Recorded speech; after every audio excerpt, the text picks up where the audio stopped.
হাসরের ময়দানে কত কাতার মানুষ হবে গো। নবী বলেন আয়েশা, হাসরের ময়দানে মানুষ 120 কাতার মানুষ হবে। কয় কাতার?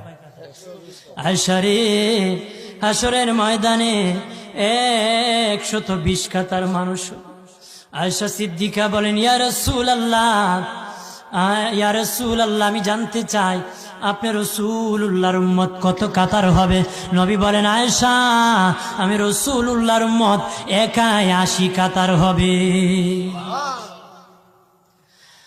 আয়েশা বললেন ইয়া রাসূলুল্লাহ, দিনের নবীজি 80 কাতার দিয়ে আপনার উম্মত হবে, আপনার উম্মতকে কেমনে আপনি চিনবেন? নবী বলেন আয়েশা রে, আমার উম্মতকে 3টা পরিচয় আমি চিনব।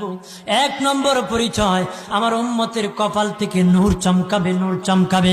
নবী বলে বাবা সাহাবীরা,